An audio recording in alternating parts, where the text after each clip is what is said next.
As everyone on the planet likely knows, hockey is like a religion in Canada. I used to joke that doctors pull out newborn babies at birth by the skates. It's a big deal. And every year there is an annual international tournament, a junior tournament for players under 20 years of age. It's a huge deal in Canada. In the US, people don't know it exists. It's crazy. In any event, it gets a lot of attention, and rightly so. It's very entertaining and a great event. All that being said, in 2018, the Canadian junior team had a great victory. They won the tournament, and it was a moment of glory. However, what happened after that was not so glorious.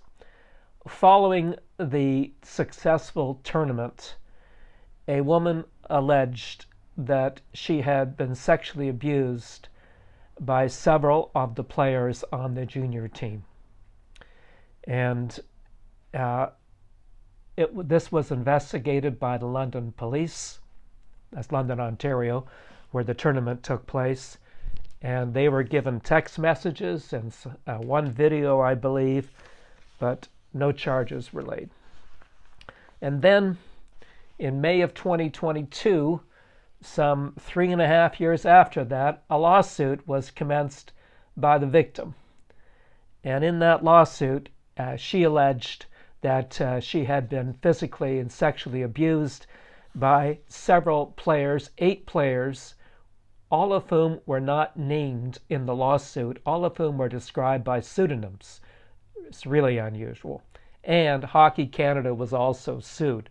Now, it turned out that Hockey Canada is the governing body of Canadian junior hockey. Now, Hockey Canada settled that case for $3.5 million. And after that case was settled, there was new publicity attached to this event, and a new investigation was commenced. Oddly enough, when Hockey Canada paid out the money, it didn't seek any contribution or claim over against the players, which normally would have been the case. It's very odd. I'll do a separate presentation on that settlement later. But in any event, Hockey Canada paid $3.5 million, and they used the money from the average annual fees paid by amateur players across the country to fund that settlement. They didn't use all the money, but that was the pocket from which the funds came. The players who were involved, some of the players who were involved, were charged criminally in 2024.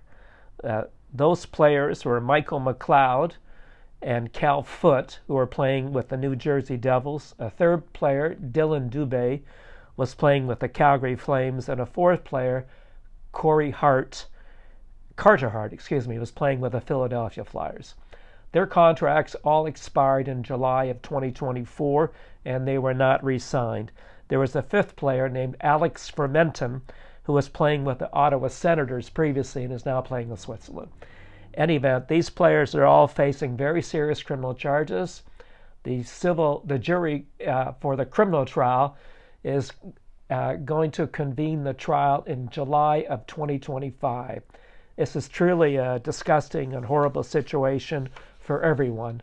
And the allegations that the plaintiff made in the lawsuit, this is from a statement of claim, so these are unproven allegations, was that she met, described as John Doe 1, at a bar, and after he and his teammates bought drinks for her, she became intoxicated and engaged in sexual acts with him in his hotel room. Then he invited, allegedly, 7 other players where they participated in various forms of abuse towards this woman, including sexual acts. And it's just unfortunately revolting stuff. Now, why Hockey Canada settled the case, I'll discuss in the next video. To me, they had no business settling it in the manner they did. I think they're trying to hush it up, but that's just me. So stay tuned.